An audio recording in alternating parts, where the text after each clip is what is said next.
All right. A lot of applause today. That's that's awful nice. All right, welcome in everybody. Hi, I'm Pugs Moran. This is the rant. We do it every day round about this time. By that I mean either in noon, the way it was for the first 3 o'clock or the first 3 years of this thing, or at 2 o'clock as it's been more recently. In the extreme recent, we've been doing this all over the place, just trying to find a nice sweet spot for our daily offering of hot topic and lifestyle talk for normal Americans. Normal Americans. We're gonna see an example of what an abnormal American is today on the rant as we cover all the things that I find interesting. This used to be a show that I'd pull straight off what was trending and try and opine on whatever it was, but that nobody cares about. This is just now the show has devolved into just the shit that I want to talk about today. And there's a lot too. We've got big movement. Remember the other day I told you about Amazon? I'm so mad at Amazon. Yet at the same time, I love my Amazon Prime. Big ruling, big deal going down in the Amazon versus the FTC. We'll tell you about that. TikTok. We got to talk about the new there's a TikTok deal. Hey, kids. Your grandkids are ecstatic. Maybe you are too. TikTok. We'll talk about that deal. Kimmel, we got to cover the first 2 nights of Kimmel. We got to look at the ratings. We got to see what's going on there. Is Kimmel back? Some people are saying back and bigger than ever. I don't know about that. He's still a guy who does late night TV in 2025. So I'm not going to be rushing to that party, but we'll see. We'll find out. What else are we going to talk about today? We got some new information on the ICE shooter from yesterday, the Dallas ICE shooter.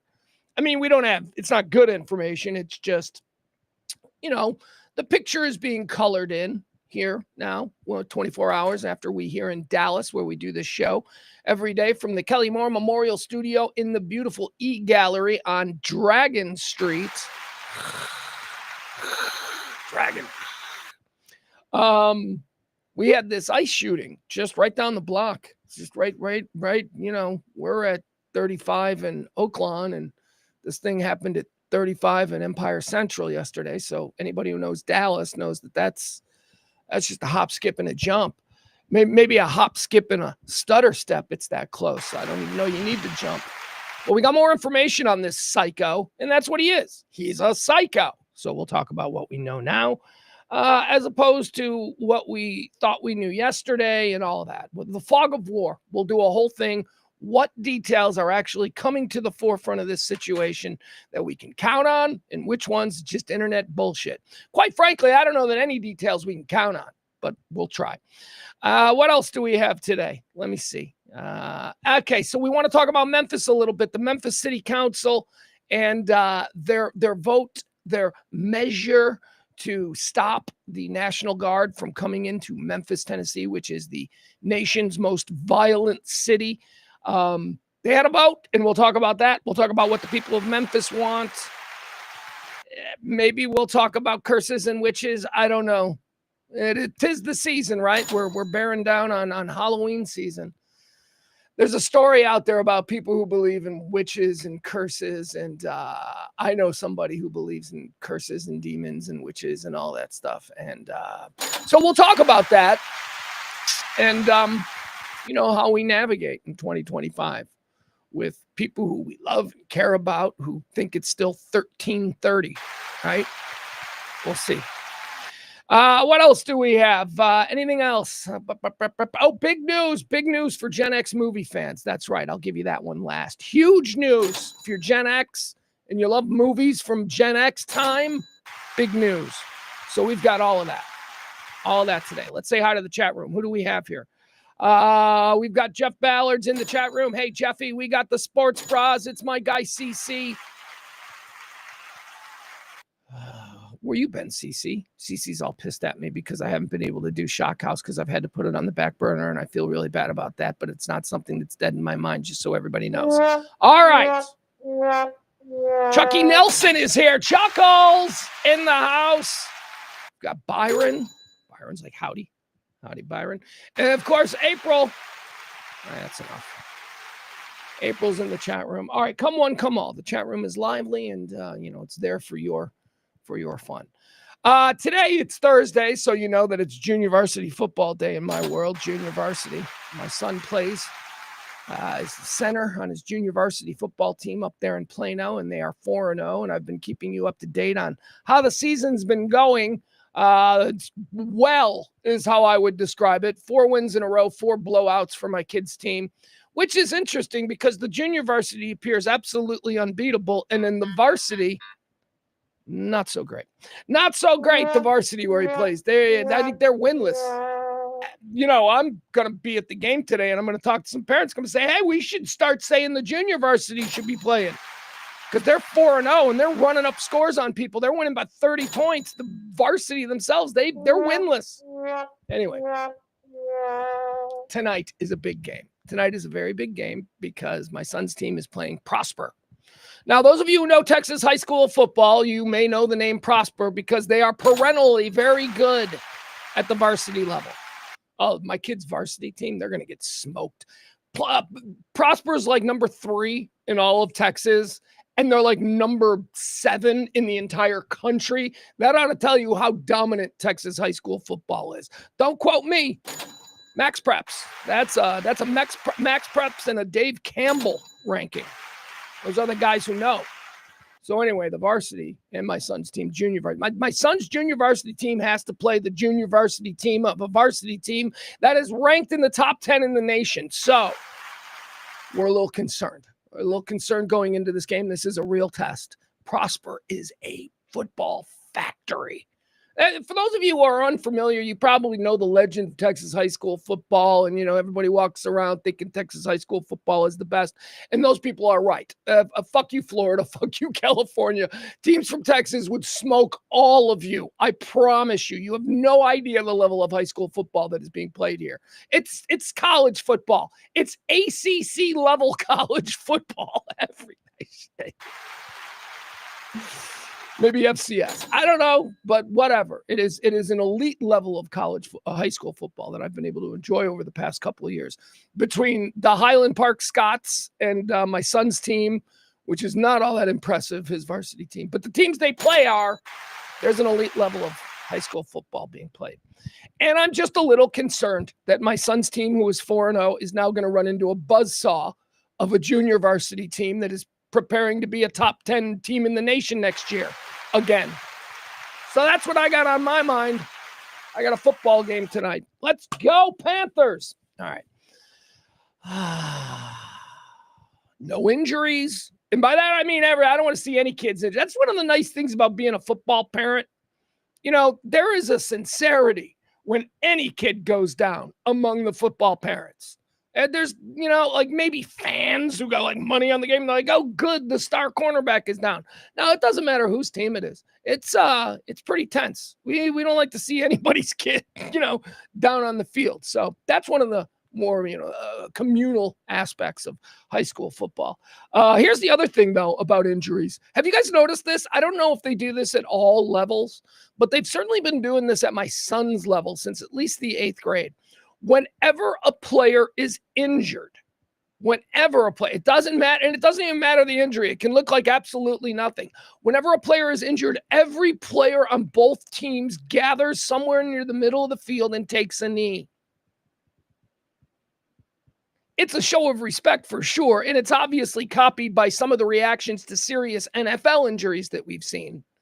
When somebody gets seriously injured in the NFL, you know, you always see that. You see the players come out and they take a knee. It doesn't matter what jersey they're wearing. You know, this is now about a player who's fallen. And what are their, you know, soldiers in Christ or whatever? They form their little prayer circles. That's an NFL thing. I just find it very interesting that a kid twists an ankle at the junior varsity level and we're all taking knees. God, I hope he doesn't have a limp for the next 3 weeks. Anyway, I mean, it's nice. I get it, but it's always been kind of, I'm like, this is a bit performative, I think. I think this is, that kid is obviously just flopping. Why is everybody taking a knee for him? Performative. But performative, but the nature and the spirit of it is good. So we'll allow it. It's just how I feel about all of these things. Hi, Byron. Byron's now checking in the chat room. All right, let's get started today. Let's talk about some of the things we need to get into. We're going to begin today with news on the Dallas ICE shooter. What was his name? Jeremy Joshua Johns or something like that. I don't even care. The name is insignificant. I think it is it's a double-edged sword, I suppose. But, we don't remember mass shooters and mass killers. We don't remember their names anymore. And on the one hand, I think that's a good thing because infamy or some form of immortality, even if, it's because you were a piece of shit, that shouldn't be. We shouldn't remember these pieces of shit. We should just know that pieces of shit exist and that is the larger problem, and that any kind of romanticization or glorification by anyone, for these guys is wrong. So let's not remember their name. We remember Charles Whitman. Remember Charles Whitman? He climbed atop the Texas Tower there at the University of Texas in the 60s and started shooting people. We remember his name because, that wasn't happening a lot back then, right? Today it happens all the time. So maybe that's the other side of it, that we don't remember the names anymore, not because we have taken some moral stand to dismiss them from our memory. No, we don't remember their names anymore just because there's so fucking many of them. And we're not that smart. We can't remember that many names. So fuck this guy, whatever his name is. Anyway, his brother is speaking today. Let's talk about this. His brother claims that this clown had absolutely no political affiliation whatsoever. Now, we are being told by the authorities, the institutions that I call into question. Remember yesterday I had my whole thing. Oh my God, you guys, I don't believe in our institutions anymore. I'm not 100% sold on the ICE, anti-ICE written on one single bullet, But okay, so, that's what we're going with. And I'm willing to just, go with whatever the public believes. I will, in my private moments, have my own thoughts on these things. But all right, you people are all going with the flow on this, that he was an anti. So that's sort of the narrative that got pushed. He's another one of these crazy lefty, psychos. But his brother says, no, he wasn't political at all. The brother of suspected shooter behind an attack on an ICE facility in Dallas is claiming that there was no major political leanings in 29-year-old Joshua John's background. While the investigation into the Wednesday morning Dallas shooting is still ongoing, officials have been suggesting the shooter was motivated by extreme left-wing views. FBI Director Kash Patel posted an image of rounds found near the shooter, who died from a self-inflicted gunshot wound. All right, so there is some confusion here, or at least there was yesterday. We know more now. So initially, because all of the victims were detainees, and there were no ICE or, government officials that were hit. I almost said targeted there, but that's bullshit. That's bad journalism. I was reading that yesterday. Like, only detainees were targeted. You don't know who he was targeting. Only detainees were hit. But this idea, see, that's one of the things you have to look at when you're reading journalism, right? On both sides. That was a bit of a lefty thing yesterday. Saw some sites that you would think were left-leaning, and they used the word targeted, which is bullshit again, because we don't know what was inside this man's mind, other than the fact that we can all agree this man's mind was fucking nuts. So he climbed up on the roof of the building that was next door. We now know that. We looked at it on maps yesterday, and I was like, I think it's this building. It was that building. But now we know that he was shooting at the ICE vehicle, that he may not even been targeting people. He shot at the building. He shot at the van. Now the injuries, the deaths occurred when people who were in the van were shot by bullets. He's shooting at ICE vehicles, right? That's what we know now. Yesterday, all we knew was that the only people who were shot were detainees. So everybody thought, well, not everybody, but the initial thoughts were, oh my God, this is one of them crazy MAGA guys. He climbed up on a roof. He hates Mexicans. And now he's just shooting Mexicans who are in custody. It's like, shooting turkeys in a gallery. That's what it looked like yesterday. I don't know if I said that, but I also left open the opportunity that he's just a bad shot. He could just be a bad shot. Well, now it looks like it's neither. He was just shooting at things randomly, and he shot and killed. Is it 2 or 1? There's 2 people yesterday was being reported dead.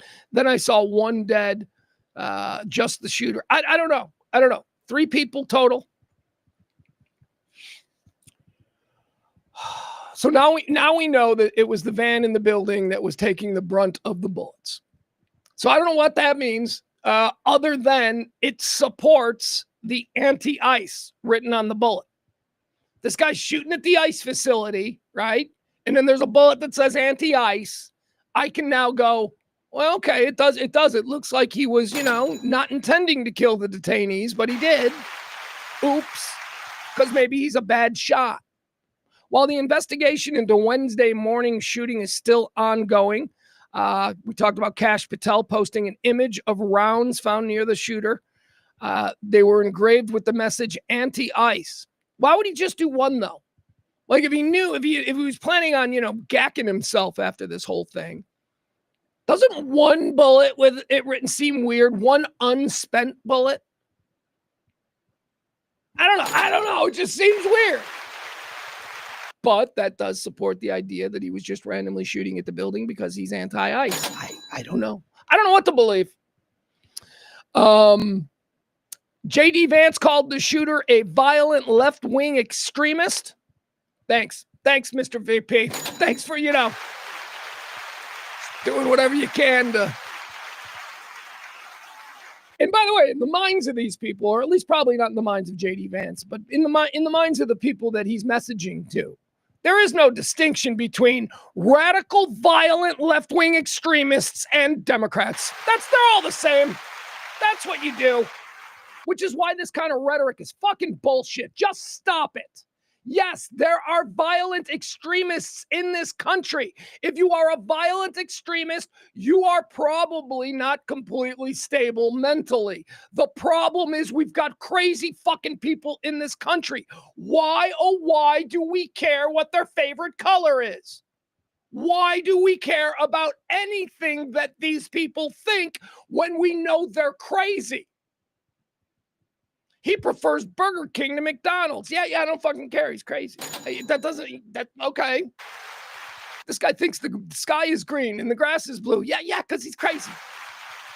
This guy supported Trump. This guy supported Kamala. It doesn't matter. He's fucking crazy.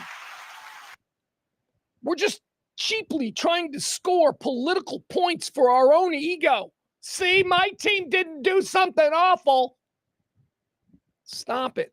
Fucking vice president out here. Violent left-wing extremists. Which, again, they're just violent extremists. Let's get them off the streets, or let's do something. Let's make a concerted effort to try and stop this from happening. Not tomorrow, not next week, not next month. These things are going to happen. The genie's out of the fucking bottle in this era, but I'm talking about 5 years from now, 10 years from now. We can do things that address this problem before it manifests in other people who have yet to become demons. That's what we can do. But no, there's no interest in that because it's fucking Democrats. Vote for us. Democrats doing it. Vote for us. It's MAGA. They're evil. Vote for us. Holy shit. NBC News spoke with multiple people who knew Jean and are surprised that he would be behind such an act. Yeah, crazy people have a tendency to kind of shock you when they snap. They're very good. I've known a lot of crazy people. They're very good in, a lot of moments maintaining. And then when they snap, it's like, I never saw that coming. Yeah, because it's uncomfortable looking at someone and going, there's something crazy happening in their head. We don't do that.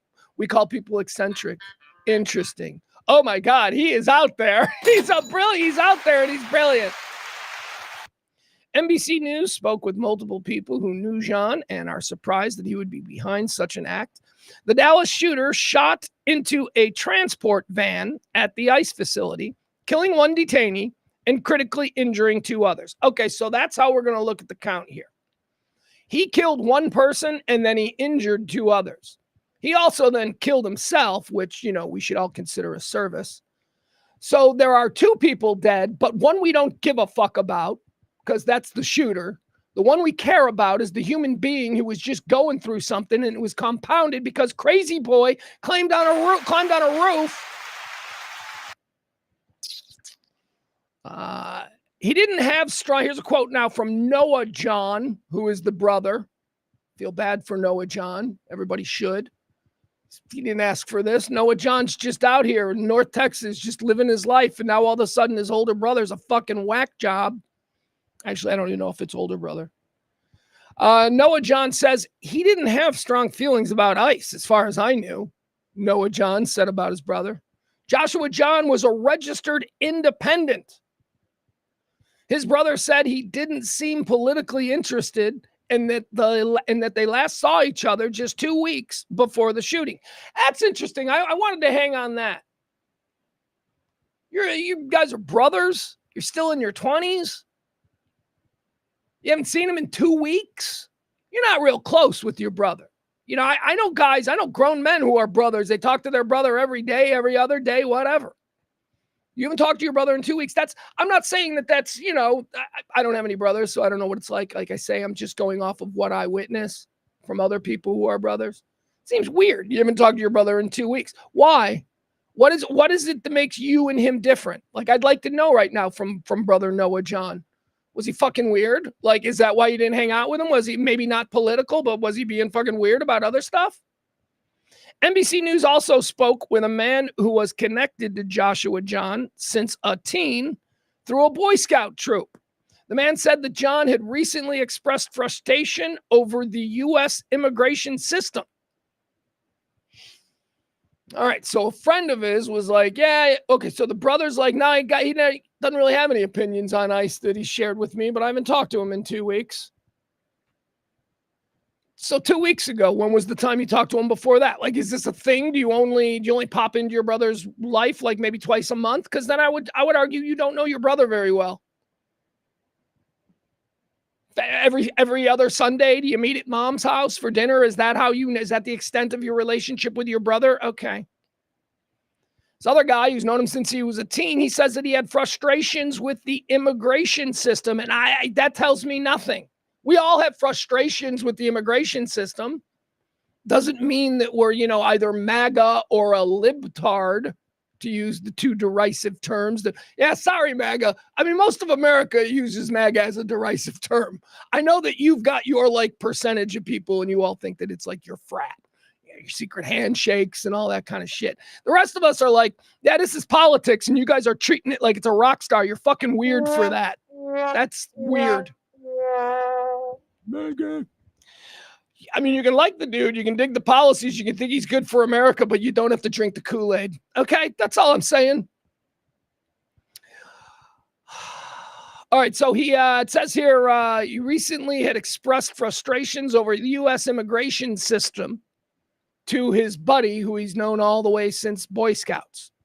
Here's a quote now. He says, he was just super upset about how people were not understanding people's desperation to get out of a bad situation and how immigration was being handled as a whole, the fellow troop member said.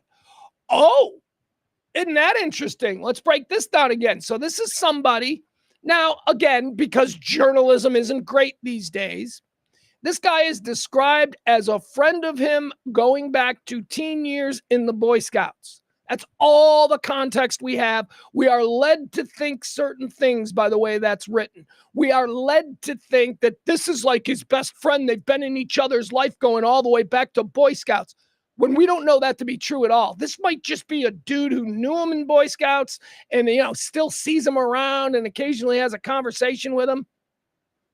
So I don't know what this means, but let's read it. This is what that guy says about Joshua John. He was just upset about how people were not understanding people's desperation to get out of a bad situation. Let's take that first. He was upset that people weren't understanding others' desperation to get out of a bad situation. Now, that sounds to me like he didn't want to shoot the detainees, doesn't it? He was upset friend says. He was upset about how people were not understanding others' desperation to get out of a bad situation. Okay, that's leading me to think that, although maybe he wasn't political, he did have some sort of compassion or empathy for people who he viewed as being desperate to get out of a bad situation. He also said, according to this quote, he didn't like how immigration was being handled as a whole. Now that also backs up anti-ICE. There you go. So can you be, I guess the question is, can you be anti-ICE? Can you be anti-immigration policy in the way things have been handled over the last couple of months without being a Democrat liberal? I think absolutely you can. And that's the problem with this country, is that we need to put everything in a box when people are way more complicated. You might have the farthest right MAGA guy married to a chick whose brothers are illegals, and he's differing on that particular instance. So we don't know what people are, but we like to climb in our box. Some people like to be in their box. They look for the boxes. Ooh, that's a libtard box. No, I don't want to get in that libtard box. Ooh, shiny red hat MAGA box. I'm going to climb in that box, and now I don't have to think about who I am because I'm going to let everybody else in this group, this tribe, define who I am for me. That's why we like our boxes. I don't like a box, and if you're here today, you're probably not liking a box either, because this is a show that is not for people who want to be in a box. He described John as somebody, this is again the friend, the Boy Scout friend. He described John as somebody he could rely on for emotional or physical support and claimed that his friend did not condone political violence. Well, I think your friend lied to you, because your friend engaged in some political violence, and it was. If this truly, look, if this is just a nutty guy who wanted to shoot a gun at things and randomly chose a location next to an ICE, that would be quite the coincidence. No. This guy chose the ICE. That's political violence. It's a political policy that he was using violence to show his dissatisfaction with. So, yeah. So he described John as somebody who he could rely on for emotional and physical support and claimed that his friend did not condone political violence. I don't know about that. I'm trying to think of my friends. I mean, I could guess, what my friends think of political violence, but I don't know. There's a couple of them who I'd be like, what do you think about political violence? I think some of them might be like, well, in certain situations, it's called for. Those are my hardcore friends. You can guess what color hat they wear. So, that's an attitude that's in this country. Politics is too stupid to risk life imprisonment over. That's how I feel about it. Life imprisonment or the death chamber. Is that a thing? Jamie, look up. See if we got death chambers. Check Utah. Seems like something they'd be into. So why? Let's see. Here's more quotes from his friend, his little Boy Scout friend. So that's why this is making it even more surprising, said the friend. He was not somebody that would condone those kinds of actions. All right, there you have it. Well, he did. You didn't know him because he was crazy. Being around crazy people is difficult. If you've ever had somebody who is slipping off the mental spectrum there in your life, in your everyday life, it's horrifying. It is scary. It is, because you love the person and you know that this is not the person. This is not this thing that this person is saying is not the person that you know and you love. It's scary. It's really scary. And I think because of that, a lot of people don't inquire. When somebody in your personal life is starting to spin, I don't think we engage. I think, just speaking as somebody who has been involved in this, it's hard to engage. Because somebody who's spinning is not going to react well to you saying, wait a second, you need to calm down. You need to settle yourself. You need to stabilize your mind. They won't react well to that. So, I don't know. So this friend saying, I don't know, I never saw that side of him. One, we know he's crazy. Two, we know the friend now is saying, I didn't know he was crazy. And it's probably because you weren't looking or you didn't want to see what was obviously there. All right, there you go. That's the update on the Dallas ICE shooter. Let's talk about Amazon, a story we brought to your attention earlier in the week. Amazon was being sued by the FTC, the Federal Trade Commission, for all kinds of money. Why? Because they made it hard. Amazon, and I don't know if you probably are. I think isn't the number one. Is it bigger than Netflix? Because the trick that Amazon Prime has is that they used to have free delivery. I don't know if they still do, but that was a reason that people would pay the monthly upcharge for Amazon Prime, because they were already using Amazon and Amazon's delivery services. And with the upcharge of Amazon Prime, you received free delivery.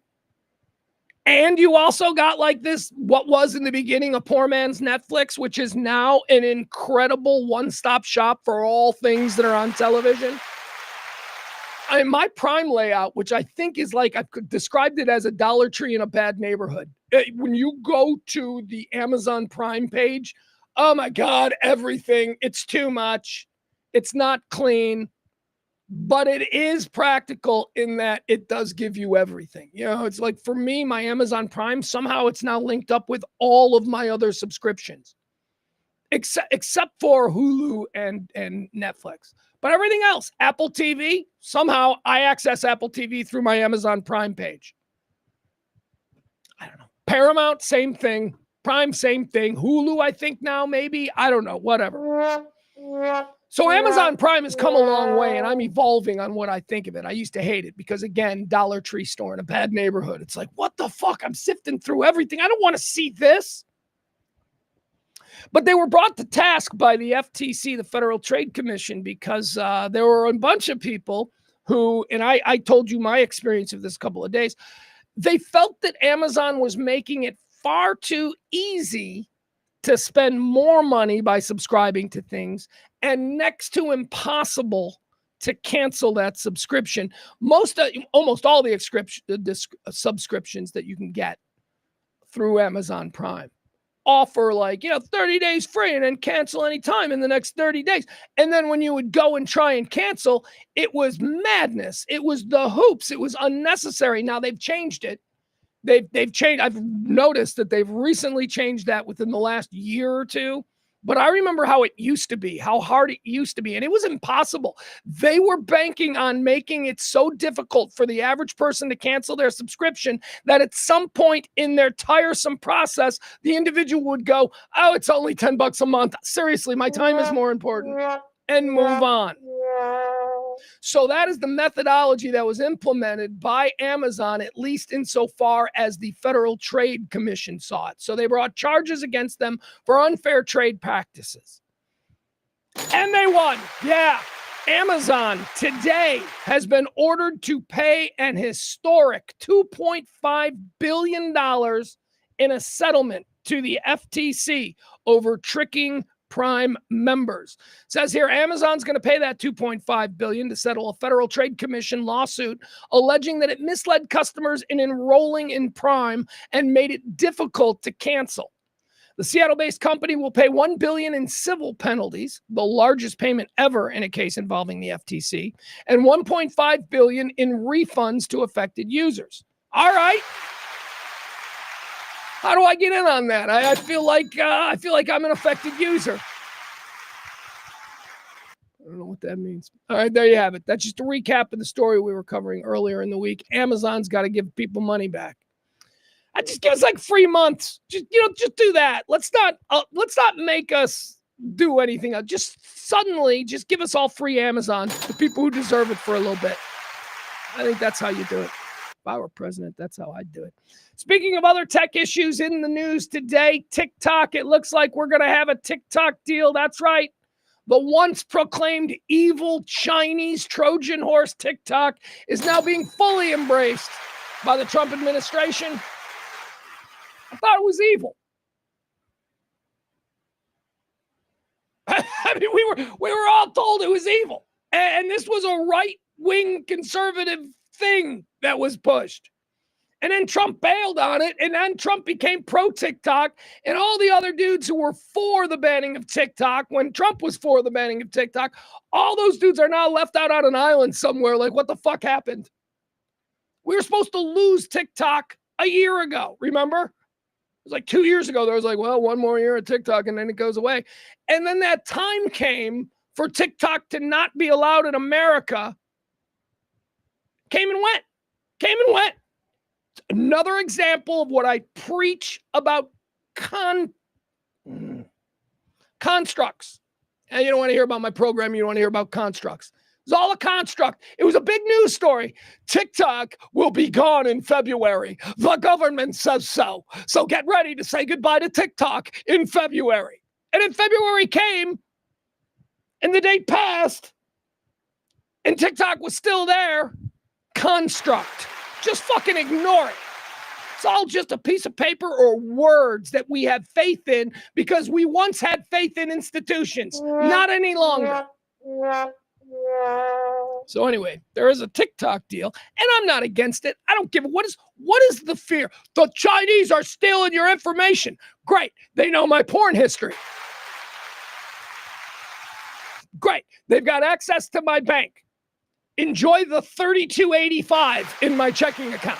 Go ahead, China. Take that. The fuck? I'm not worried. Maybe if I worked for the government and I was involved in, classified and shit like that, probably wouldn't have TikTok on my phone. Probably wouldn't have a whole bunch. Probably just have a dedicated phone for the, the important shit. White House TikTok deal.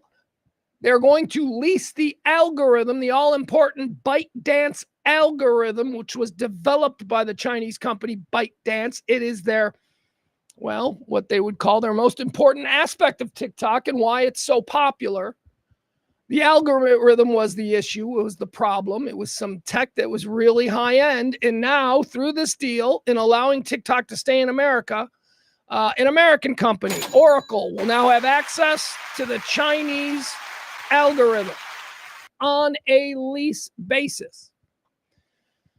Again, this might go down today. Trump might sign it. This might be a bullshit story that they put out that will never happen. Who knows? We're still waiting to see if TikTok is actually going to get signed into a new deal where a company overseen by Oracle, this company doesn't exist anymore or yet.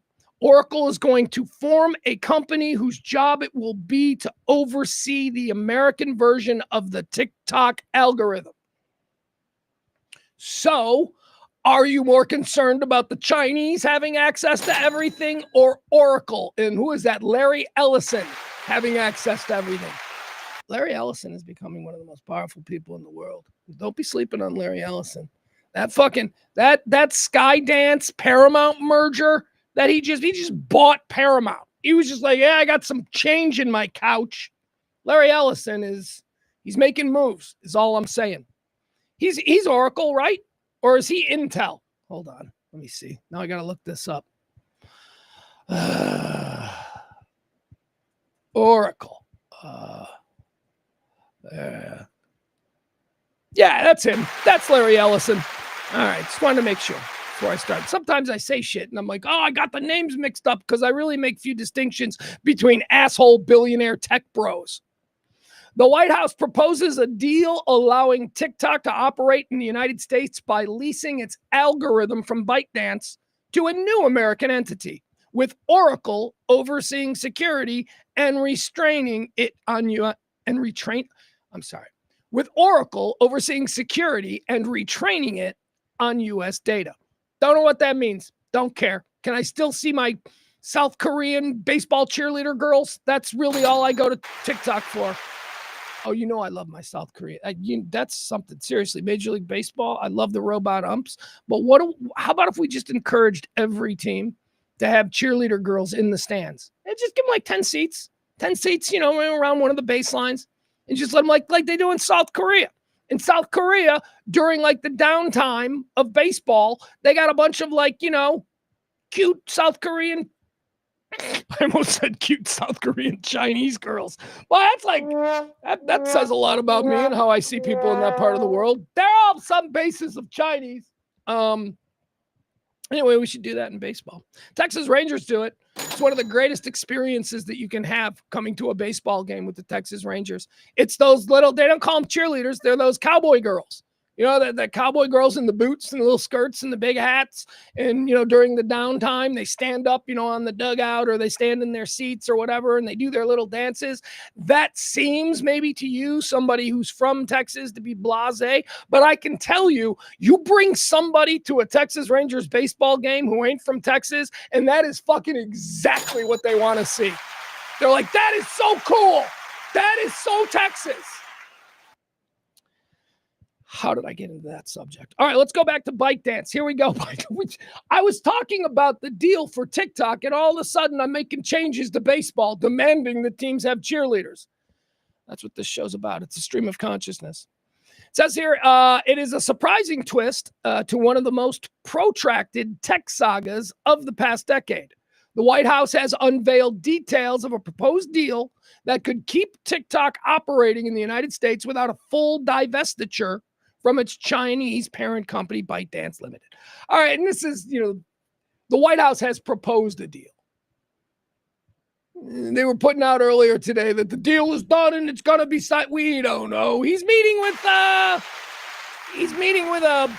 terrible, terrible guy. Terrible, terrible human being is being feted at the White House. They're Napoleon. Yeah, that guy from Turkey. He's a bad guy. The guy from Turkey. He's, being treated really well by President of the United States. So whatever. That's happening today. Erdogan. No, never mind. Don't want to get into it. You don't want to hear my thoughts on Erdogan and Turkey and the restrictions and draconian policy and all that. You don't want to hear it because some of you think he's a friend of Trump's. He's Trump's buddy. Trump wouldn't be friends with a fucking monster. Erdogan's a monster, but shouldn't be at the White House. But there he is. So we're going to move on. All right, let's see here. Let's talk about Kimmel numbers. There's another thing that's going to piss people off. Kimmel's numbers were massive. Largest numbers in the history of ABC late night television, not just Jimmy Kimmel. That was what we got on Monday. 23 million YouTube views in the first 24 hours. That is a record, not just for Jimmy Kimmel. It's a record for any ABC content. 23 million. That was for the thing that we saw yesterday. We watched it here. We watched a little bit of his monologue. So what was the follow-up? Because you got to be like, what's the drop-off? There's going to be a massive drop-off. Remember, his average audience was said to be around 170,000 or something like that. That was the average audience before this. All right, so let's see. We've got some numbers here. What's the headline here? Jimmy Kimmel's ratings bonanza continues. All right, so Wednesday, the second show after his comeback, or Tuesday, I'm sorry. Wait, what would it be? When he come back? He came back Tuesday. Wednesday was the second show. All right, it says here, newfound enthusiasm about Jimmy Kimmel's show is not evaporating after just one monologue. Kimmel's Wednesday night, a little soon to be crowing, huh? Don't you think? Right? Let's check back in 2 weeks and see if we're back down to that 170 number before we start crowing. Whatever. You got to take your big. Hey, it's 2025, man. You got to do your end zone dances when you can. And it's another thing about football, stream of consciousness. I'm getting a little tired of the end zone celebrations for fumble recoveries and picks that go nowhere. You want to do an end zone celebration for a pick or a fumble recovery, you better already be in the end zone because you returned that pick or fumble all the way there. This bullshit of recovering a fumble at the 50-yard line and then the entire defense runs to the end zone and does some little prepare. That's gay. I'm sorry. I can't handle it anymore. That's fucking lame. Performative bullshit. Nobody cares. Now, you pick it and you run 40 yards back for a touchdown. Yeah, that's authentic. You're going nuts. Let's get back to Kimmel. Kimmel's Wednesday night follow-up to his Tuesday night comeback show quickly racked up millions of views on YouTube on Thursday morning, indicating that interest in Kimmel's commentary remains way above normal. That is, a number of people have said this, especially on the right. This is the best thing that ever happened to Jimmy Kimmel. Jimmy Kimmel has now become a symbol for the resistance, if you will, for the left. And now I know a lot of people are like, well, he's always been that. Nah, he was always just another forgettable late night show who every once in a while would say some shit that would go viral and people would call him a demon liberal or whatever. This is different. This is now, he has been sort of martyred, to use a term that's been used for Charlie Kirk. I'm using it metaphorically. Charlie, when it's used, it's more literal. But he's now been martyred as a victim of, censorship and First Amendment and all of that kind of stuff. So we'll see. We'll see if that created some new interest among other people who, were very, very much on that side, but just didn't watch fucking late night television. They've now got their Obi-Wan, if you will, right, of the left. He is fucking untouchable. Don't kid yourself now. He is untouchable. He can say whatever the hell he wants. He is indemnified by Disney now. Disney has made their move. Disney has been put in a position where they either fold up production on all of their gigantic budgeted shows because no stars will work for them anymore, or they just go with it. They just go with it and say, you know what, First Amendment. And that's what Disney seems to be doing. Can't fire him now, at least not for, a year. He's going to have some time to stretch out and get comfortable and prove that Jimmy Kimmel, is not afraid of this issue, that he's going to lean into it. Whether that's smart or not, I don't know. But there is money to be made in being one of the top people of the opposition party. A lot of money to be made. By 2 p.m. Eastern time on Thursday, the Wednesday night monologue had topped 5 million views, enough to rank as one of his 3 most watched videos of the year. Meanwhile, his emotional Tuesday night monologue has surpassed 20 million views on YouTube. I think it's 23 now. I saw that report earlier. 20 million views on YouTube. That already ranks as his most watched monologue of all time on the platform, and the number 1 ranked ABC. That's big. That's big. So there was never like a Modern Family clip that did more. What's that show that I don't watch that everybody's like, it's a good show? And I'm like, looks like a stupid sitcom. Inner City Philadelphia School Wins Everything. You're telling me that show never, it's not called Boston Public or Boston Common or whatever. It's called Philadelphia Public School. I don't know. Anyway, that's pretty big. 23 million. That's his monologue. Biggest thing that they've ever put up on the ABC or Paramount YouTube page. The surge in online viewership is partly because Kimmel's show has been blacked out by Nexstar and Sinclair in some major markets. That's incorrect and bad journalism. There are no major markets that are blacking out his show. You can say big cities, like I know Seattle is one and Washington, D.C. is another. Those are big cities, but they're not major markets. Major markets, there's only 5 major markets, and all 5 major markets are showing.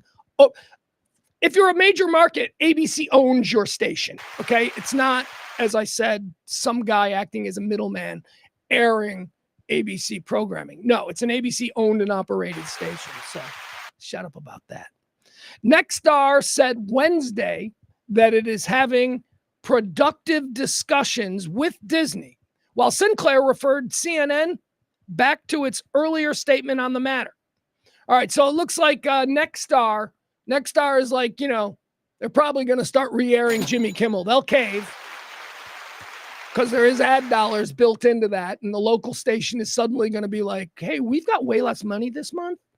Because believe it or not, big-time late-night shows do sell and make money locally. You can sell that to the local car dealer. On traditional television, Kimmel's return episodes scored at least 6.3 million viewers. That's quite a jump from his previously reported 170,000. 6.3 million viewers for his return show. According to Nielsen measurements, that figure will increase once other forms of viewing are factored in. Kimmel alluded to his ratings performance on Wednesday night, and he mocked President Trump's recent Truth Social post that bashed him. This was his big closer. Okay, look, I don't want to get into the divisive bullshit, but there you go. Okay, again, they seem to be crowing about Jimmy Kimmel and his numbers. Let's check back in 2 weeks, okay? That's all I'll say. Let's check back in 2 weeks. Let's see if it sticks.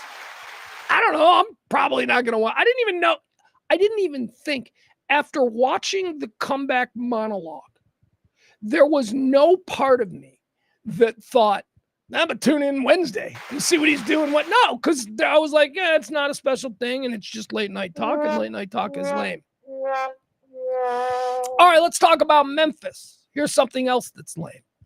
Memphis, as we all know, who play trivia with me and who listen to this show, we all know that Memphis has recently won the distinction of being America's most violent city. As I like to say, Dallas was 17. Dallas, Texas was the 17th most violent city. Houston was 15th. And of course, my hometown, Chicago, didn't even make the top 25. That's right, not even in the top 25. New York and Chicago weren't even in the top 25, but that's okay, right? Memphis was number one. Memphis is the biggest hellhole in America, but nobody talks about it because who the fuck wants to talk about Memphis?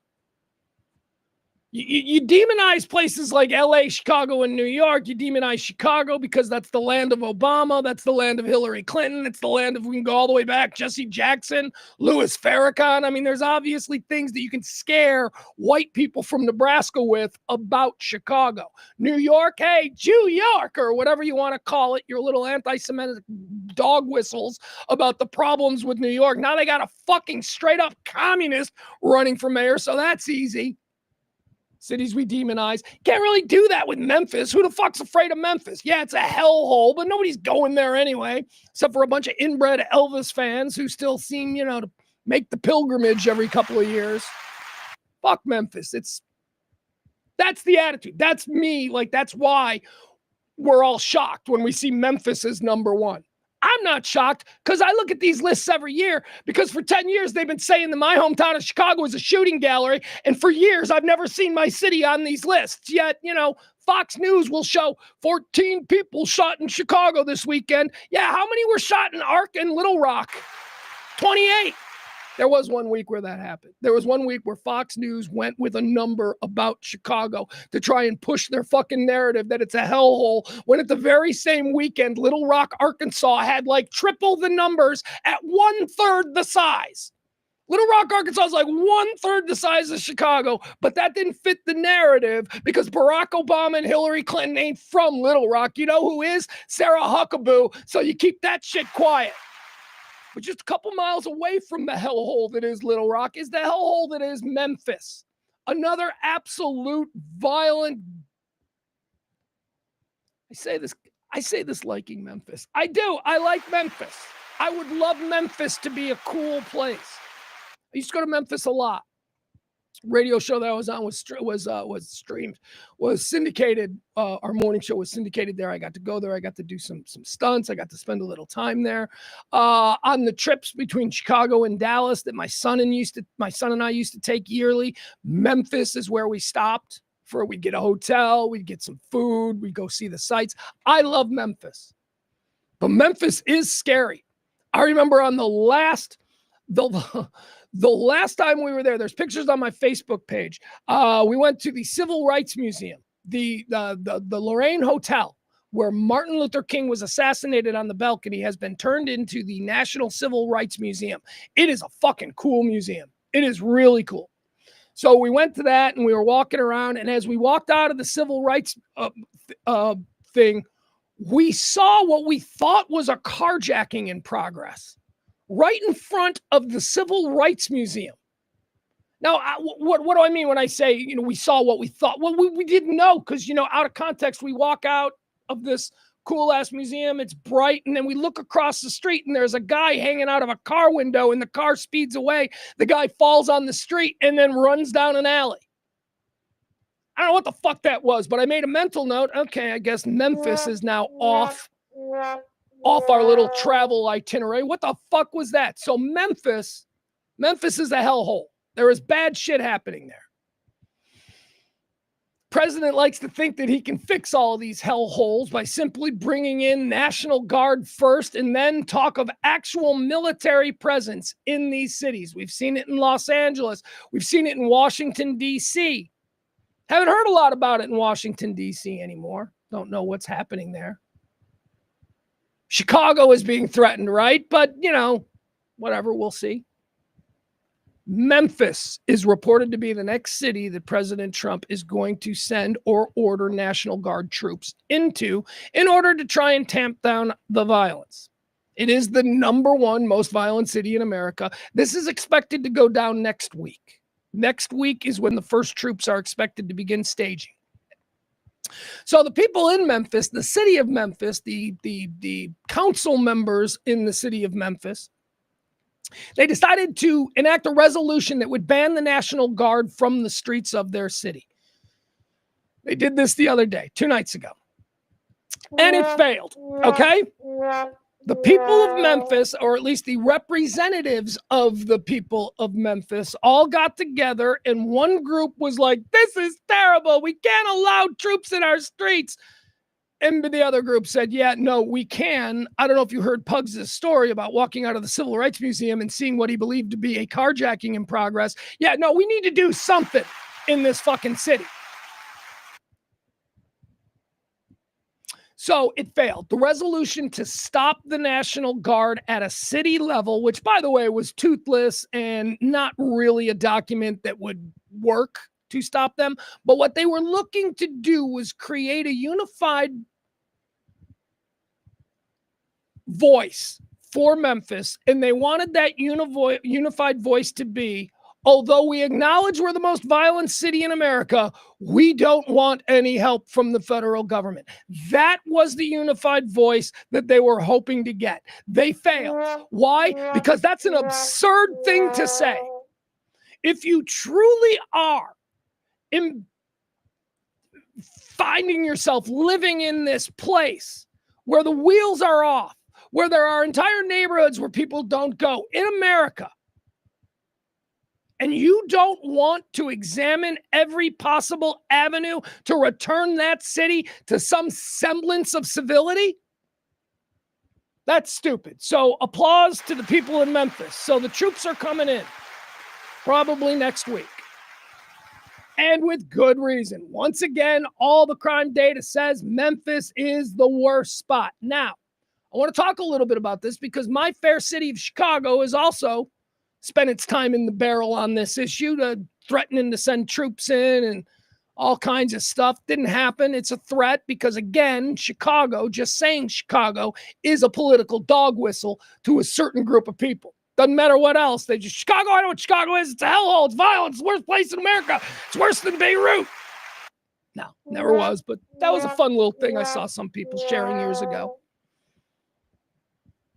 So when we were talking about the Chicago thing, I think I told you all that I am 100% for exploring any and all avenues that can make our cities more livable for everyday, hardworking, normal Americans. What are the things that make our cities unlivable? Well, dying downtown areas. Dallas's downtown area is cool as hell, and it's dead. Why is it dead? Because nobody feels safe going there.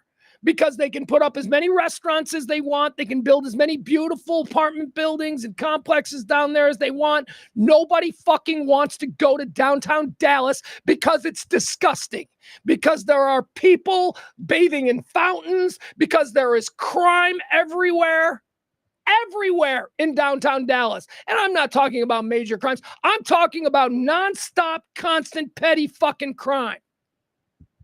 Leave your car door open while you're unloading groceries in the apartment building that you live down there. Just do it. I promise you, 45 seconds. That's about the exact amount of time you got before there are people stealing your groceries, coming out like fucking roaches out of the fucking walls. That's a problem. That is uncivilized behavior. When I was a little kid, I used to marvel at the idea of what it must have been like to live in the Old West. I used to think, holy crap, that would suck. Because my impression of what the Old West was, I could just be sitting in a saloon having a drink and some dude walks in and just starts shooting everybody. I thought that was insane. Now I'm a grown up and I'm like, we are still living in the Wild West. I grew up, born and raised on the south side of Chicago.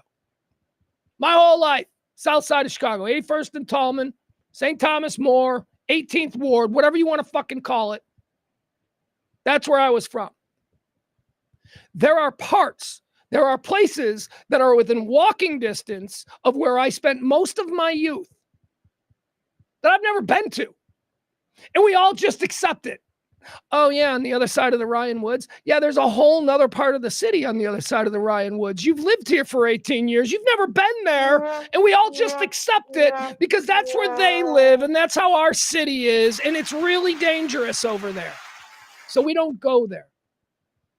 We've been conditioned to accept this. We've been conditioned to make allowances in our everyday life so that criminals can operate in their own area and it won't affect us. Well, what about the fucking people who live in that area? What about all the friends that I had when I got older? When I got older and I went out into the world, I realized I got a bunch of friends who live in neighborhoods on the south side that I've never been to, and they tell me horrifying stories about what it was like walking to school. How, you had to hearing gunshots, right? All of that kind of stuff. And it's literally blocks from the safe, beautiful neighborhood that I grew up in. And we just accepted that as a part of everyday life. So I am not opposed to the idea of bringing in troops, putting them on street corners. Now, what are my concerns? Do I have concerns? Of course I do. I have concerns about, violations of civil liberties and all of that kind of stuff, but not to the extent that I don't think we can't put a couple of tanks in the worst fucking neighborhoods in Chicago and maybe some of those slingers and bangers on the corners who make life miserable for everybody. So-and-so's aunts, so-and-so's little sisters living there. Those people deserve our respect. And if our respect comes in the form of a tank being pointed at gangbangers who run that neighborhood, so fucking be it. And anybody who thinks that this is some kind of an overstep, some kind of authoritarian thing, you have never spent time in a dangerous American city. Never. I was talking to somebody the other day about a trip that we're planning. It was supposed to be a trip to Chicago and all of that. And we were just getting into the nuts and bolts of it. And I was saying, well, we should stay downtown because then we could take the train and the train will get us, all the way over here. We won't have to rent a car. We can just take the L and the train all over. I was saying this to two people from Texas. They were horrified. Wait, what? The train? You would get on public transportation in Chicago? Yeah, every fucking day for 10 years. Oh, by the way, my sainted Catholic grandmother used to take the scary public train every fucking day until she's like 85. This idea, that has been painted about our big cities. We're all comfortable with these ideas, but then suddenly we say, okay, so let's do something about it. Let's bring in troops. And, oh, no, we can't do that. I don't understand the people who are against it.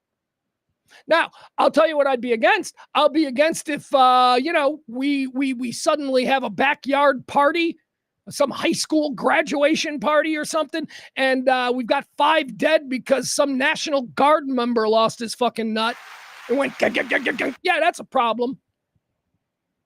But also just the crime in general, the presence. Understand that these gangbangers, and I've seen them because there are occasions when I've had to cut through those neighborhoods because, traffic or whatever. You drive through these neighborhoods and you see them.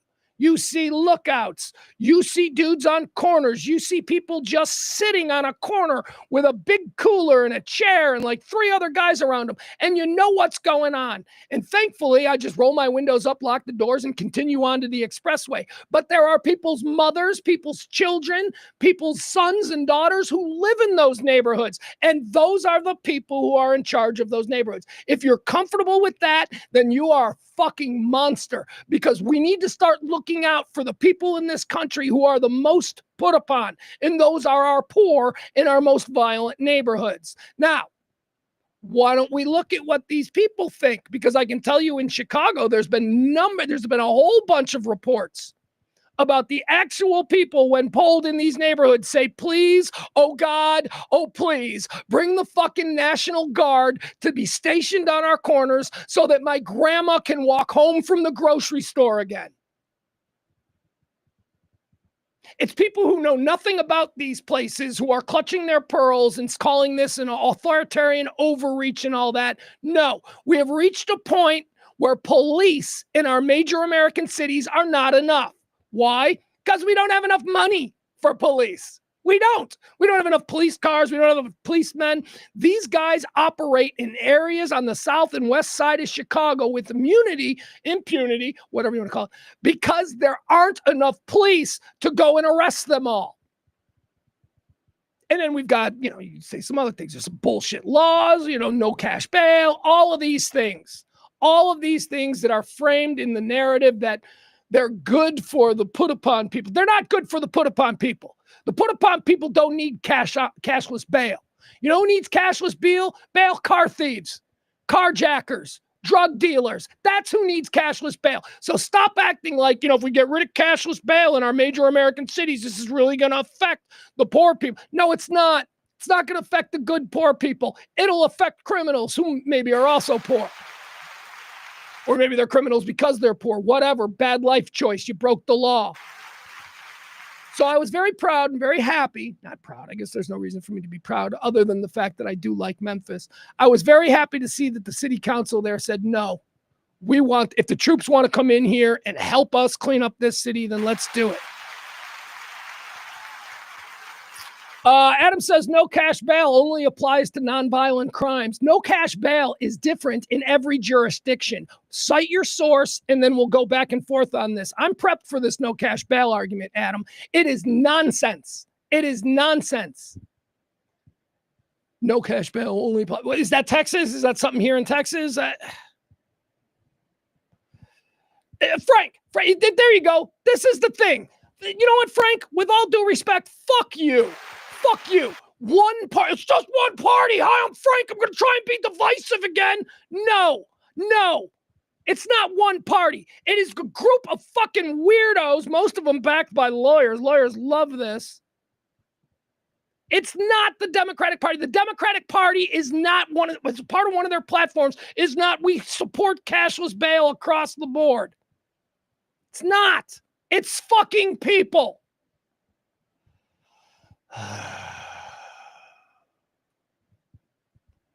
Adam says, and never mind overcharging and harassment from cops. Happened to me numerous times. Thankfully, wasn't arrested. So you are more worried about cops harassing probable criminals, Adam, than you are the actual criminals harassing people's grandmas, aunts, and children. Your concern is with how we're going to treat the criminal. You have zero concern about how we stop the criminal from being a criminal. I'm worried about, yes, there are asshole cops, but there are also asshole criminals. So if the asshole gang want to get with the asshole cops, I'm fine with it.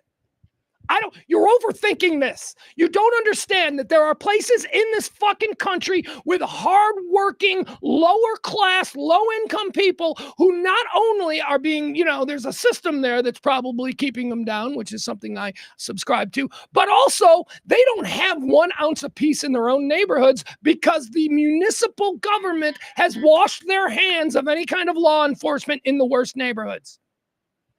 And then they pass the buck. Well, if we could raise taxes, we could get more police. Now, shut up. Raise taxes. You people have squandered this. These corrupt big city administrations have squandered tax dollars. Chicago is like the most taxed city in the world. And yet still, we don't have enough for cops. Yeah, but the mayor's got a yacht. How did that happen? Or I'm sorry, excuse me. The ex-mayor's got a yacht. All right, we're going to move on. Good talk, Adam. That was good. We had a good little, he says, and throwing money at them only emboldens them. All right, let's see. What else do we have here? That's my rant. Charlie Kirk's widow. Probably not a good way to... I don't want to make fun of Charlie Kirk's widow, but there's a story out that says that she believes that a coven of witches put a curse on Charlie a couple of days before the assassination, and that's what Charlie Kirk's wife thinks is happening. It's witches. She thinks it's witches. How do we do? This is not uncommon. I used to be shocked when I would meet people who would truly believe that dinosaurs didn't exist. Dinosaurs didn't exist. That's just the man created that. I'm like, I don't even know how to process something that stupid. Okay, whatever.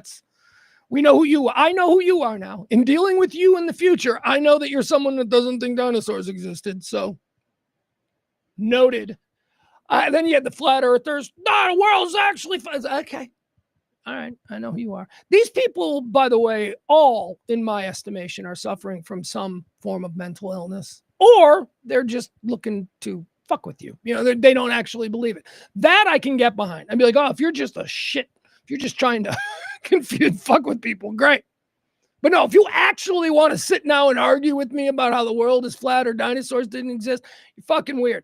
All right, that was enough. And, every once in a while in life, you'd meet somebody who believes in ghosts or whatever. And, that's interesting. I'm like, okay, whatever. That's fun. That's fun. But the belief in magic, the belief in witches, and to a greater extent within the Christian evangelical community, the belief in demons is just wild to me. And that it's becoming more and more accepted. That somebody isn't, well, here's what it is. Here's what I think it is. I think that there are a lot of people who have decided and made the choice for themselves that their whole life is about magic. If you're a Christian, if you're a hardcore and devout practicing Christian, especially of the evangelical variety, you believe in magic. You believe in magic. You believe in hocus pocus. You believe in miracles. If you're a Catholic, you believe in miracles. So magic has always been something that, has existed as, some people believe in, and we accept it. I mean, I never have. I've always been like, how come we ain't had no magic in the last 20 years? How come I ain't seen anybody go doody, and then like something? These are all stories handed down from years and years about magic occurring.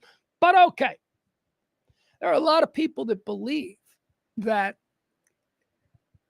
demons are the cause of people's actions. Like, there's a whole bunch of people in this country who believe that the Charlie Kirk shooter was possessed by a demon. Straight face. They'll tell you to straight face. There's people who are 100% normal and wonderful in every other aspect of their life. Well, maybe not every other aspect, but you can get along with them. And then the conversation gets into something like this, and they tell you that demons are real in their worldview. It is a way of excusing mental illness, I think. I think maybe, and this is, my big guy I always talk about. I go, we got to deal with mental illness. We got to deal with mental illness. Who's not dealing with mental illness? The churches, who seem to be getting more and more powerful in this country. Certainly at the evangelical level, they have a lot of influences now. And I can tell you, they do not believe in mental illness. They believe in demons. And the way you treat mental illness is to get on your knees and fucking pray that the demons go away. And now you've got somebody who is incredibly high profile. Now, didn't know who Erica Kirk was 2 weeks ago, but now she's incredibly high profile.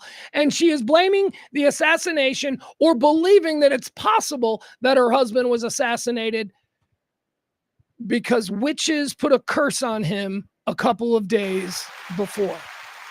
Charlie Kirk's widow genuinely rattled by curse put on husband by witches. This comes from, I guess this is a Jezebel article. Well, this actually comes from Mediaite, the reporting of the story. And it's Megyn Kelly. Megyn Kelly reported this story first. Megyn Kelly's like, becoming Erica Kirk's best friend. So Megyn Kelly putting this out means that Megyn Kelly is also going, yeah, we think it's witches that did this. And they're Democrats, of course. Of course, everyone knows a witch can't be a Republican. I don't know if she said that because I refuse to watch Megyn Kelly with my pants on. But, Erica Kirk, the wife of slain conservative activist Charlie Kirk, was genuinely rattled by a Jezebel article that cast spells on Kirk just days before he was shot and killed earlier this month, Megyn Kelly has revealed. Kelly, at the top of her eponymous show, reamed Jezebel for the vile article saying that it had caused the Kirk family immeasurable mental torture, saying that the article caused the Kirk family immeasurable mental torture during Charlie Kirk's final few days. All right. All right. All right. That's we got to hate Jezebel now. What is Jezebel? Didn't Jezebel used to be a part of the Gawker network? Thought it was. Did Jezebel survive? I know like Gawker's gone. Deadspin is gone. Deadspin was great.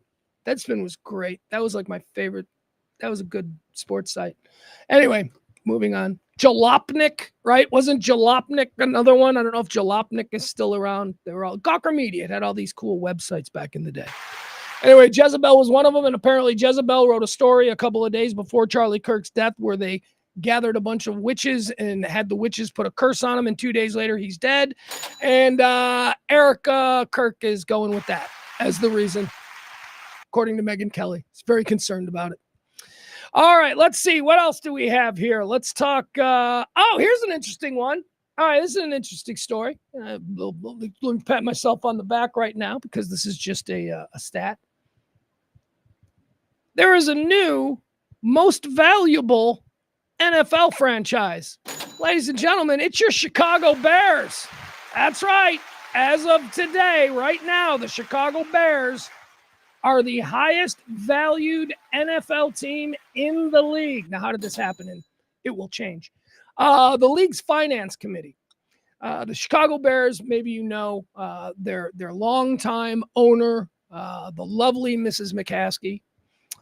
She passed away. She was like 1,000,000 years old. She was the daughter of the founder of the NFL, and she passed away. And her shares are now up in the air and all that stuff. So there are people who are buying in now, people outside money who is buying in now to the Chicago Bears family ownership. And in order to do that, the league itself has to establish the price of the Chicago Bears so that you can figure out, what is 5%? This guy wants to come in and buy 5%. Okay, 5% of what? The Chicago Bears themselves don't get to say this is what we're worth. The NFL Finance Committee does. Chicago Bears were valued this morning by the NFL Finance Committee in anticipation of a sale of limited shares at $8.9 billion. Now, again, the reason that they are for now the most expensive team is because they're the most recent team to have been evaluated by the NFL Finance Committee. Like if the Cowboys were evaluated by the Finance Committee tomorrow, it might be a little bit more than that. But for now, let's take the credit. Charter franchise in the NFL, the team with more Hall of Famers than any other team, the team with more championships, I believe, not Super Bowls, but championships. They were winning everything in the 20s, 30s, 40s, and 50s. So a lot of championships. Although I don't think we're number one in championships anymore. Certainly not number one in Super Bowls. I think we know that. But before the Super Bowl era, they were winning big games. The biggest game that was offered to them, they were winning. What else do they have? It depends.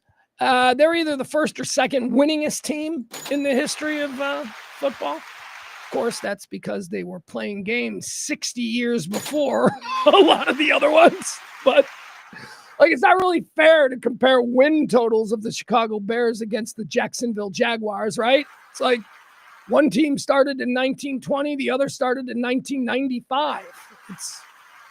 Anyway. All right, there you have it. Little sports news for you. Chicago Bears valued at $8.9 billion, making them the most highly priced NFL franchise, at least for today. Here, let's watch this. Let's point this lady out.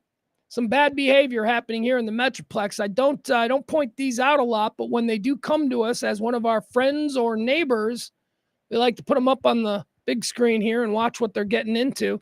This happened in Flower Mound. This is a crazy lady. This is another one of these, I like to talk about what this show is. Oh, hold on a second. Sorry.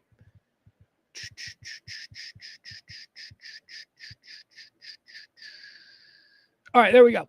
Who is this show for, right?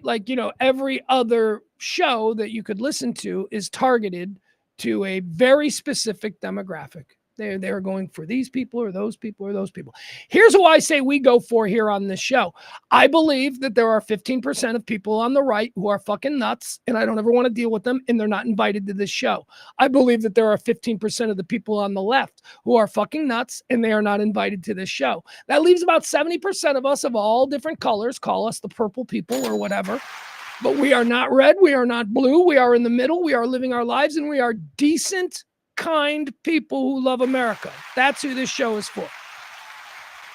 So I like to point out examples of the crazies on the right or the left. This comes to us from Flower Mound, Texas.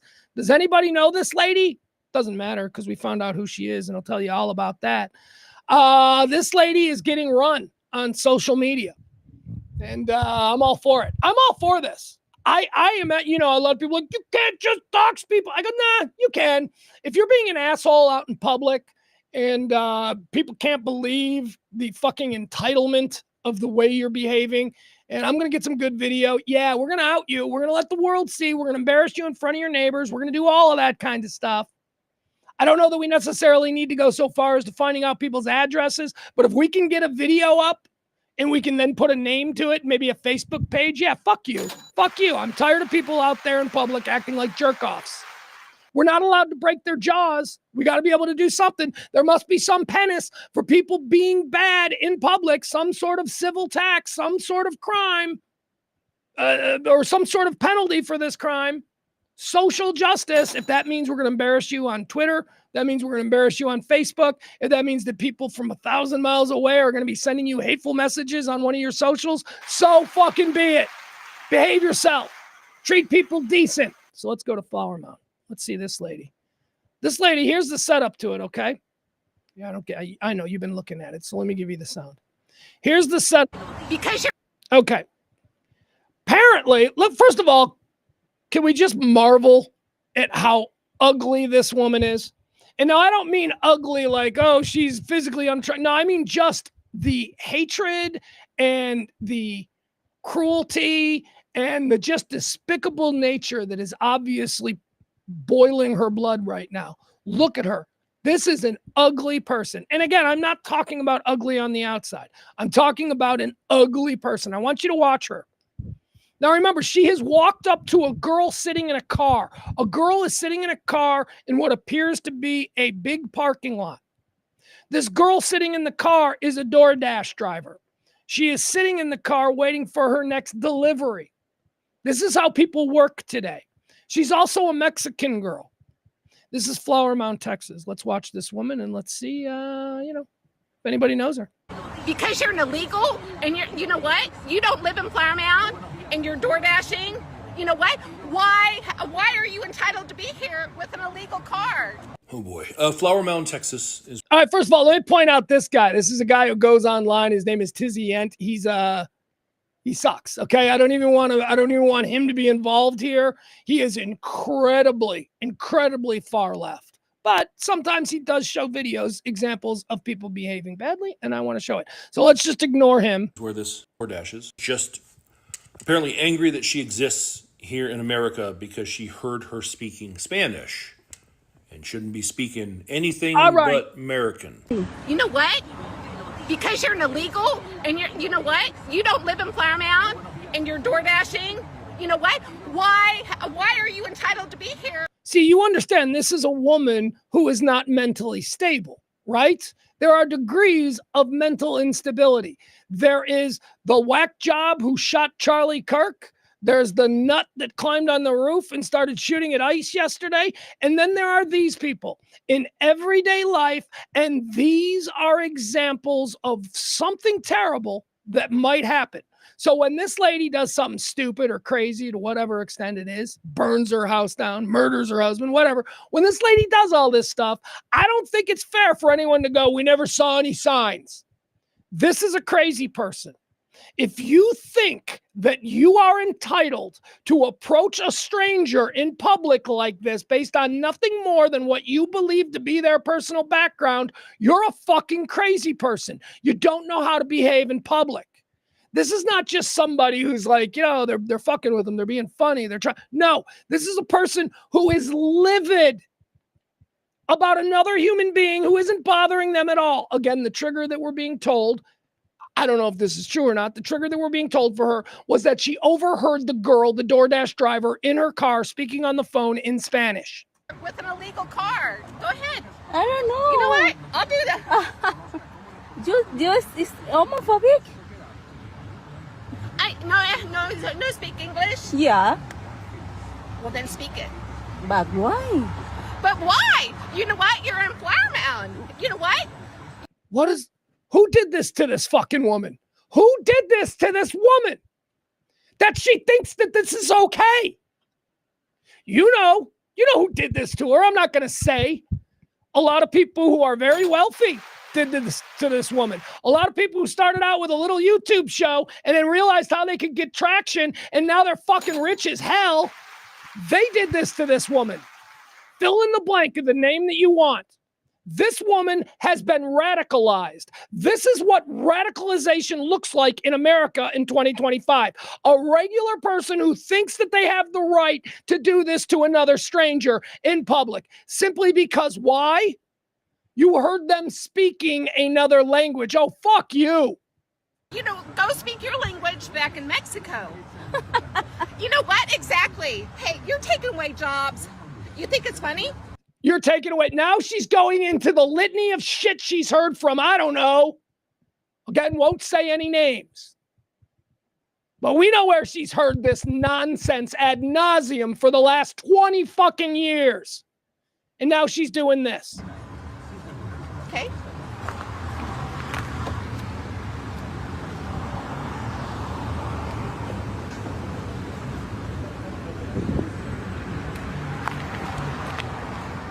I can get in your face too.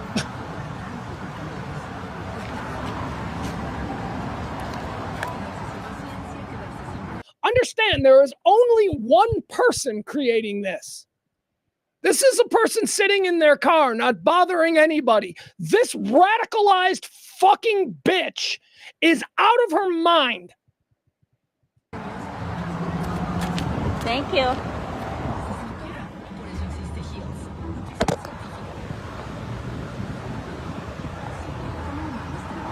Let me see your driver's license. Your police? Huh?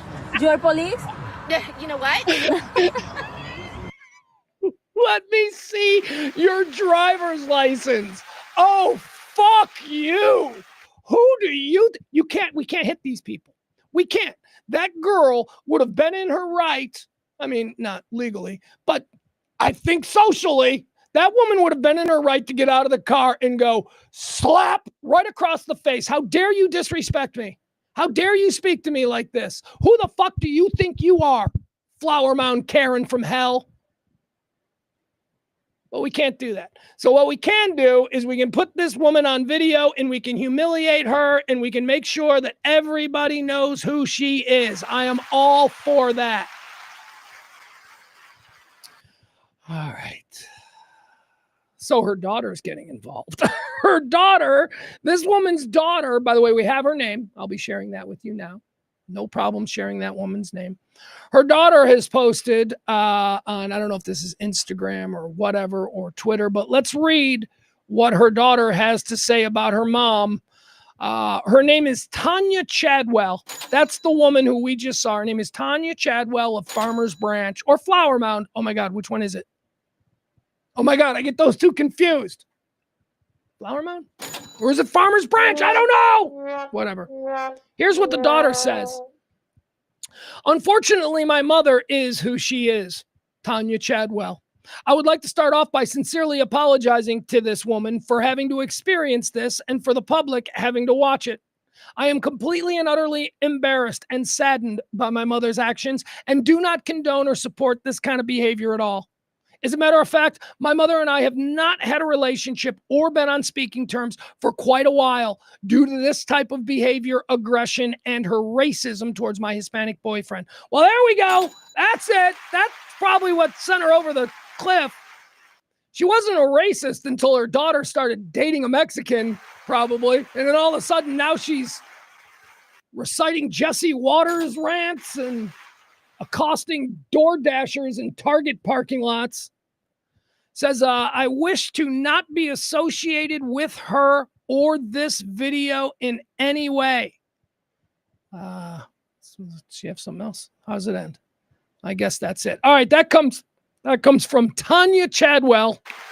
Tanya Chadwell's daughter, who has outed her mom. Went viral. She saw it. Whatever. Yeah, that's right. I am all for outing assholes socially. I don't know that we go so far as to give personal information like home and all that. But name and likeness. Oh, yeah. Let's do that. I'm all for that. I'm all for sending in help to people who live in some of our nation's worst neighborhoods, maybe restoring some sense of order that most of these neighborhoods hasn't seen in decades because of the breakdown in local policing. So I'm all for that. So I'm all over the place.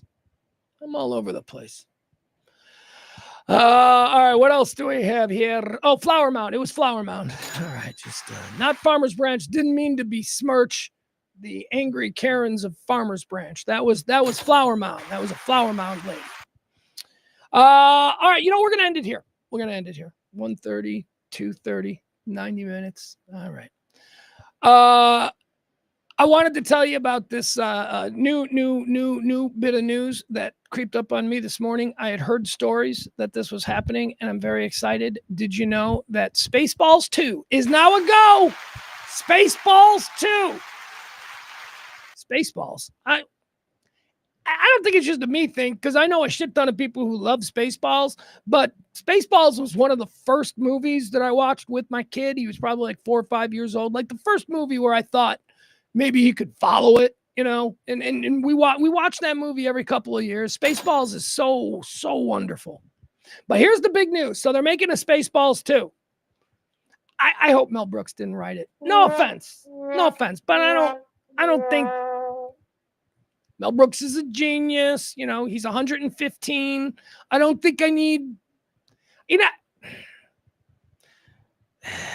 that was programming. I just showed you some programming. The whole Mel Brooks is a genius. I don't really think that. I don't really think that. I'm not the biggest Mel Brooks fan in the world. Here's what I am. I am a big fan of Mel Brooks, the dude. I love Mel Brooks, the dude. He seems awesome. He seems wonderful. He's kind. He's funny and all that stuff. But I am not a fan of Mel Brooks movies. I find the humor to be too on the nose. I find it to be no. Anyway, fine.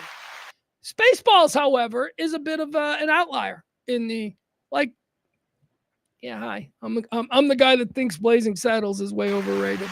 That's right. I'm a guy who thinks The Producers is really fucking boring. High Anxiety is good, and Spaceballs is good. All right, those are my 2 Mel Brooks movies that I like. Didn't he also do The Princess Bride? No, that's Rob Reiner. All right, never mind. That's Rob Reiner. Anyway, Spaceballs 2 is now official. And guess what? This was the big concern for those of us who were watching Spaceballs 2 matriculate its way through the studio system on its way to production. Rick Moranis. The frightening deal was Rick Moranis retired 20 years ago.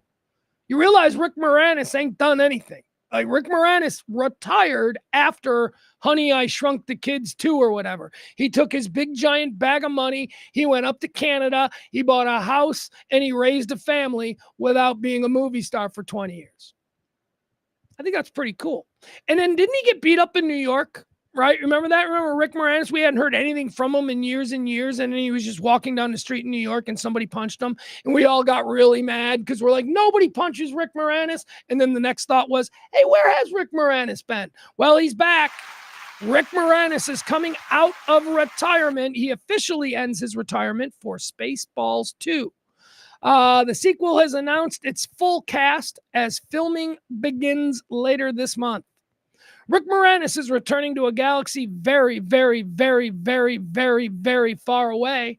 The actor is officially ending his decades-long hiatus from live-action acting for Spaceballs 2, which is a sequel to the 1987 sci-fi parody Spaceballs.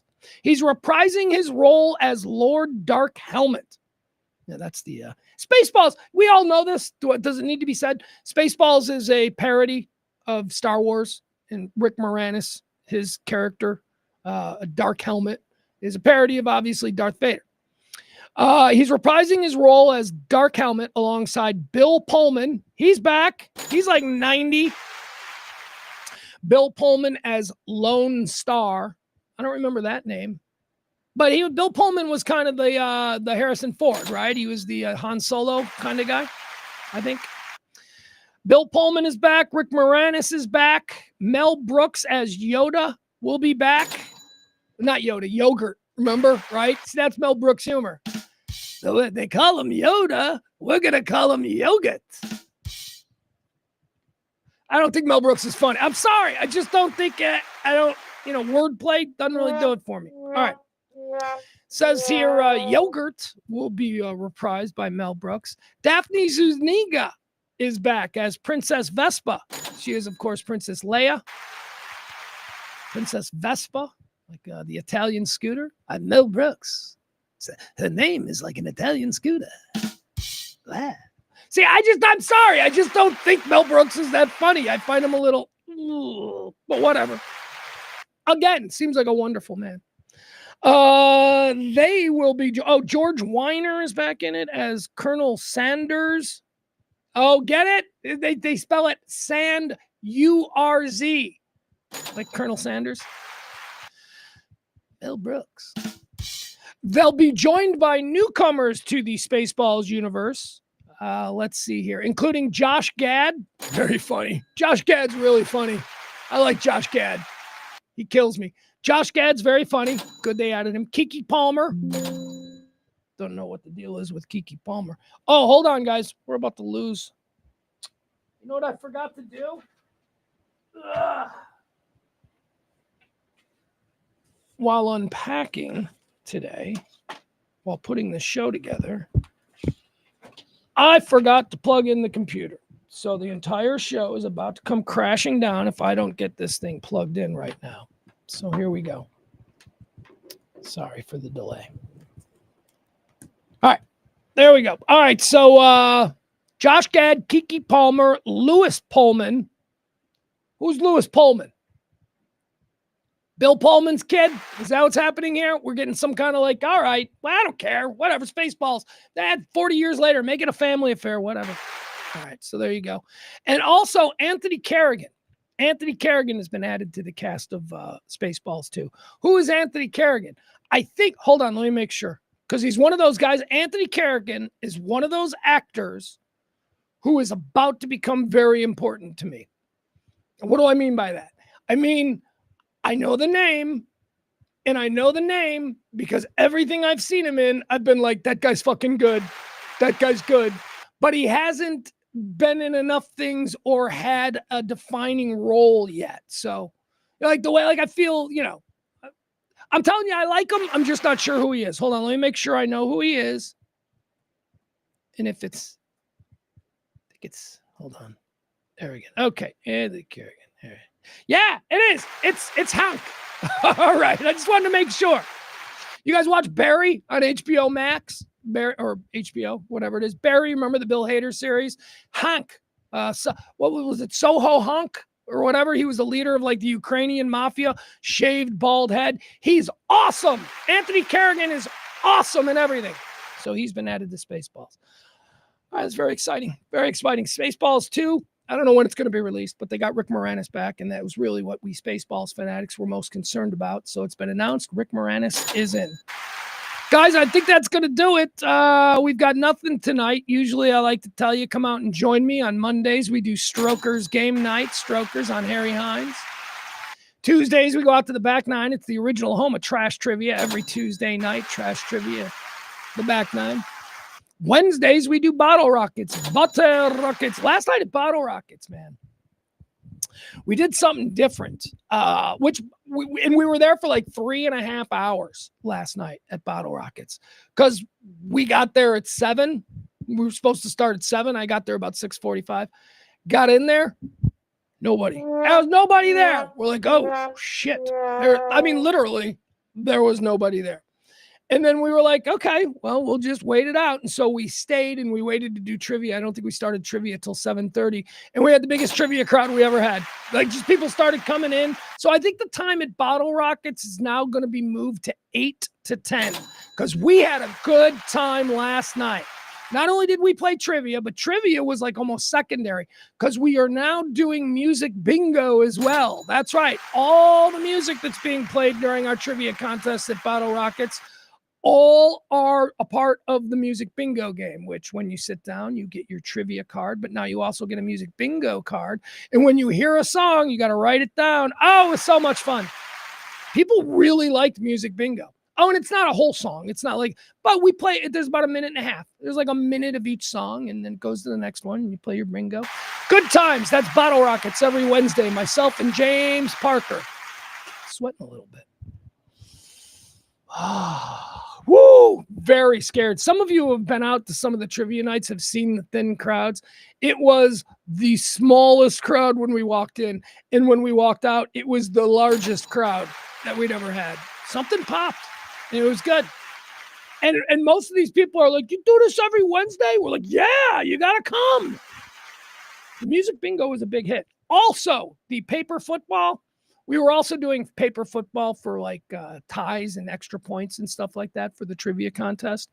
And James Parker, our buddy, James Parker from WBAP. James Parker was sort of, I needed somebody to be the bad guy of paper football. And James Parker's always willing to be the bad guy. And I'm like, dude, I'm just going to, you're going to take on all comers. I'm going to tell everybody that you're undefeated, that nobody can beat you in paper football. And that was the plan. So I get on the mic and I'm like, nobody can beat James. Turns out nobody can beat James. James is like 8-0 in paper football. It started at the back nine, where he's like, I haven't played this in a long time. And he beat me. And I'm like, okay, looks like you're the champion since we're the only two playing. And then as the night at the back nine progressed, we started being like, all right, who's going to try and beat James? Nobody beat James at the back nine. So that rolls into Bottle Rockets. And I'm like, James is undefeated in paper football. So like 8 dudes played him last night at Bottle Rockets. James beat them all. And I looked at him and I said, this is weird, right? I mean, you are actually good at it. And he goes, yeah, I don't know. It's just something I guess I'm good at. I go, yeah, you are. You're fucking good at paper football. Can you beat James Parker? We were giving away free shots of American Metal whiskey if you could beat James Parker. Nobody got a free shot. All right. Wish me luck. We got a big football game today. My son's team is playing Prosper, so I got to get all the way up there. Although it's still early, I got time. It's only 3:00. Game starts at 7. It's probably, with no traffic, it's about a 35-minute drive to where I got to go. But unfortunately, there's traffic, so I got to leave here in about a half hour if I want to get there before kickoff. Dallas traffic, especially on 75 heading north at rush hour, is absurd. They never expected, the people who built the roads here in Dallas never expected this many people to move into the McKinney-Allen area. They never expected it. The roads are not built for it. There's too many cars on the road north of the George Bush after 4 p.m. every day on 75. It is a nightmare. It's all right. Still better than living in Mogadishu or whatever. Oh, by the way, here's something I can tell you about. I like to tell you about what I'm watching. So on my Max, my HBO Max, we're calling it HBO Max again. So on my HBO Max app, I found last night that they finally posted over the summer, CNN on Sunday nights was running a 4-part documentary series about Bob Geldof and the Live Aid concert. 4-part rock and roll deep dive into all the stuff that went on behind the scenes and all of that shit. Again, CNN was airing this on Sunday nights over the summer. I didn't see any of it. I'm not going to watch CNN. I don't watch appointment TV. I'm like, all right, at some point, all 4 episodes are going to be available somewhere. Well, here we are. I noticed it last night. All 4 episodes of Live Aid, The Day Music Changed the World, I believe that's what it's called, is now available on Max, HBO Max. I watched it. It's an incredible documentary. It's a 4-part series, very interesting. If you like the music stuff, if you like the music history, if you like to, I mean, it was a huge event for Gen X, people like me. I can tell you exactly where I was when that was going on. Live Aid was happening on a Saturday. I believe it was a Saturday.